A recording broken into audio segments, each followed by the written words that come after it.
Welcome to this week's 2 Minute Tuesday. When it comes to fire safety and smoke control, there's so much information out there it can be hard to take into account what the different documents mean and where they stand in the hierarchy of information.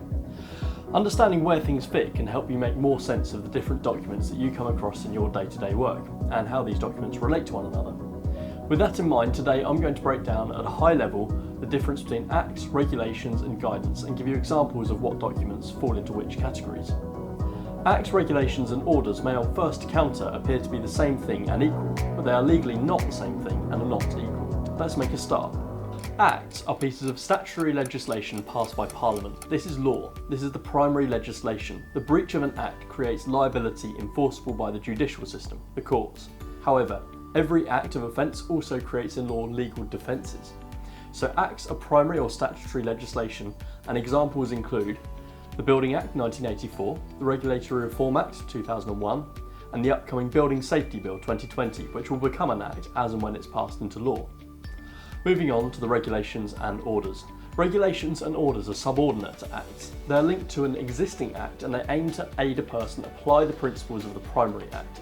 These are formal guidelines and breaching them is not 100% enforceable in the courts unless the breach is linked to the legislation offence of the act and there was no defence under the act that is applicable.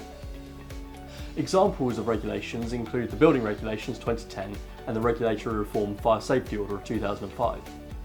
Underneath acts, regulations and orders then sits formal national guidance. It's often called guidance or codes of practice. Examples of these are Approved Document B, BS 9991 2015, BS 9999 2017, and the SCA guidance on smoke control to common escape routes in apartment buildings, etc. A breach of guidance or codes of practice is not necessarily an offence and would need to be linked directly back to the primary act offence. Approved Document B clarifies this in its foreword. It says, where the guidance in the approved document has been followed, a court or inspector will tend to find that there is no breach of the regulations.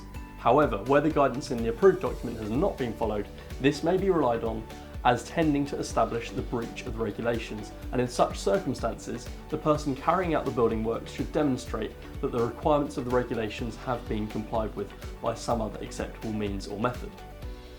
Underneath guidance, we then have individual organisational policies and procedures based upon the acts, regulations and guidance, such as trade association advice.